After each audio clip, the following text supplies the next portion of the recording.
boire du thé noir 5 jours avant les règles. Et puis on s'arrête au moment des règles.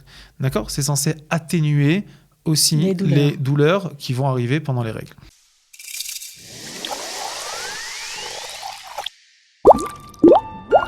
Un sujet aujourd'hui pour À votre santé exclusivement féminin. Les règles douloureuses, ça vous parle peut-être ? Eh bien, restez avec nous.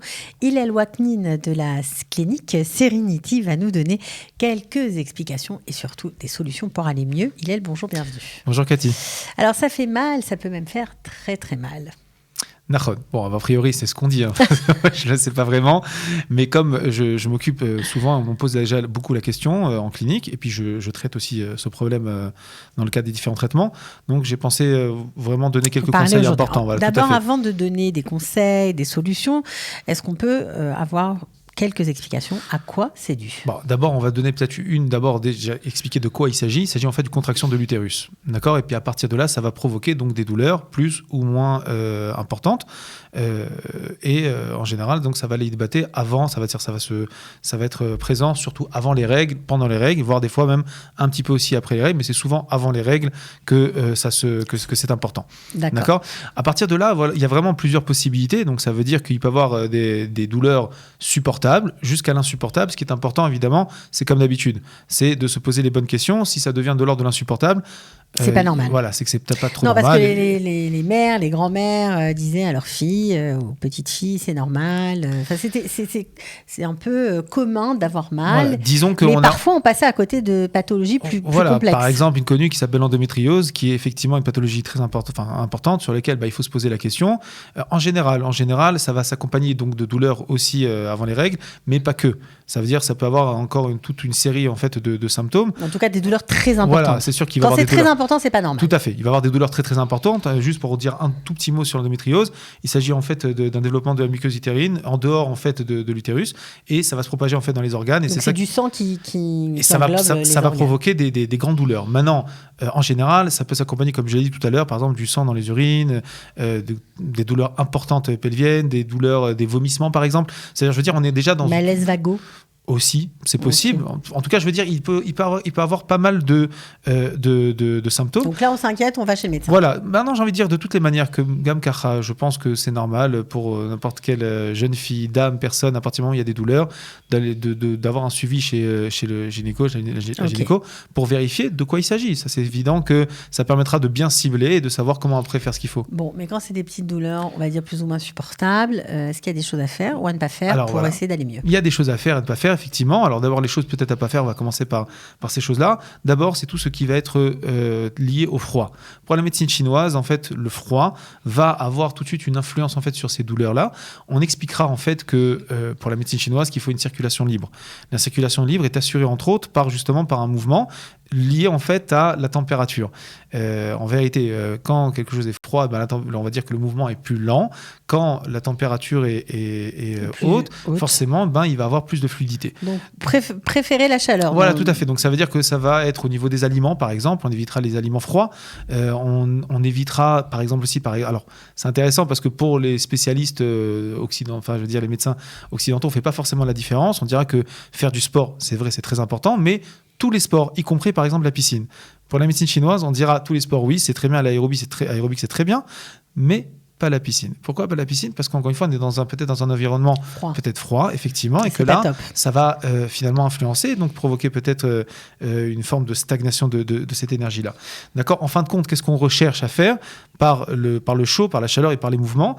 Ce taux d'oxygène important, libération aussi d'endorphines par le mouvement, et donc finalement, on va calmer les douleurs. Ok, d'accord. Donc on met du chaud sur son ventre. Alors justement, c'est là que c'est intéressant. Il y a plusieurs techniques justement pour faire en sorte que la température soit donc chaude.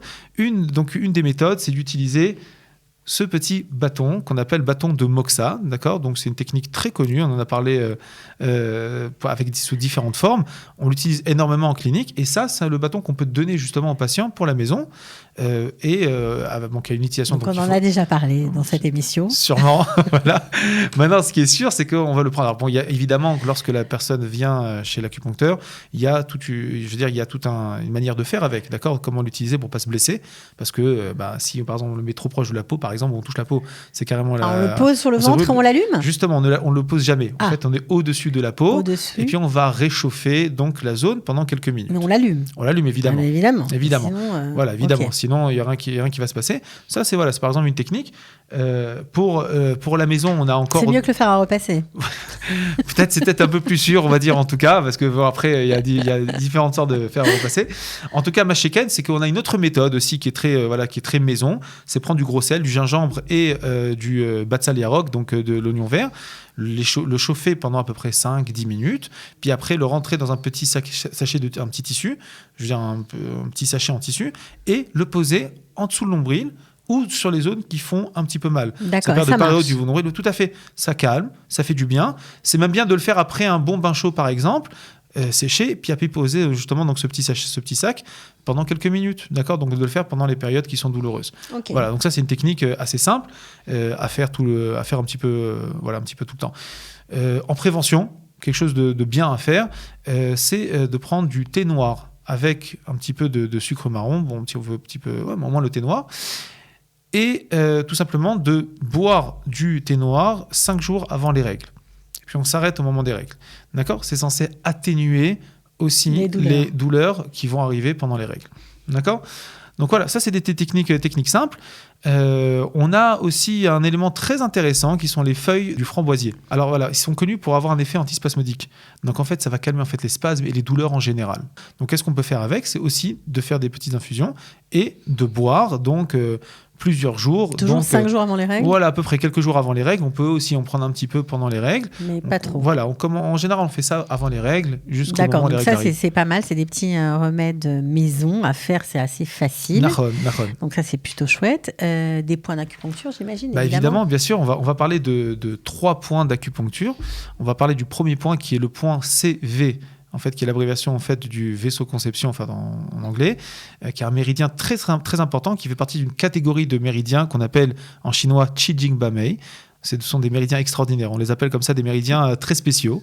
Et puis, il y a un point qui est en fait positionné sur la ligne médiane. D'accord ? Donc, au centre du corps, on dira 1,5 tsun en dessous du nombril. En vérité, c'est donc un petit peu en dessous du nombril, à peu près, voilà, tout à fait, à peu près 2 doigts en dessous du nombril.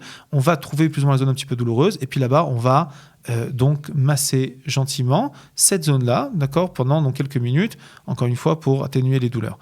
Ensuite, on a 2 autres points qui sont aussi très, très importants, qui vont être ce qu'on appellera des points d'ouverture et voilà, d'un grand méridien qu'on appelle aussi le Chongmei. On ne va pas parler du maintenant spécialement, mais qui est très important pour tout ce qui est gynécologique, obstétrique en général, c'est-à-dire tout ce qui est autour de la marachet gynécologia. Alors, ces 2 points-là, c'est le point numéro 4 de la rate, positionné où ça ? Au niveau du pied. D'accord ? On dira qu'il est en fait au niveau de la tête du métatarsien, du premier métatarsien, et donc entre la différence de pigmentation qu'on a entre le rouge et le blanc, donc sur cette surface-là. Sur le côté. Voilà, sur le côté, on va le masser tranquillement. Simplement. Voilà, on le masse quelques minutes, et on va accompagner à ce point-là un autre point qu'on a déjà vu dans d'autres protocoles, qui est le point du méridien du péricarde, le point numéro 6. Ok, donc on masse les 2 points en même temps. Voilà, tout à fait. Ce point, il est positionné en fait entre les 2 tendons sur la face palmaire ici, plus ou moins aussi à 4 doigts de tsun, en fait, qu'on appelle ça du poignet. Et là-bas aussi, on va masser. On va masser ces 2 points-là. Associés à celui-là, il y a de grandes chances que les douleurs diminuent.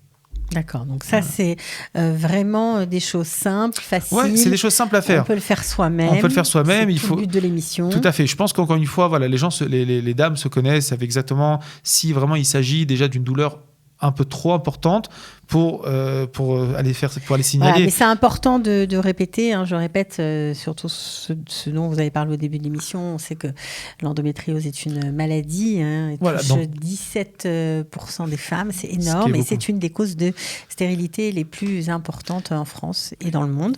Donc quand on a mal, très mal, voilà, on consulte. Je veux dire qu'il y a comme ça quelques lignes comme ça importantes. Par exemple, une personne qui a mal d'un coup, elle n'a jamais eu mal au moment de ses règles, puis d'un coup ça arrive. Ou que juste après, il y a peut-être des problèmes ou des troubles au niveau des règles, dysménorrhée, aménorrhée et autres.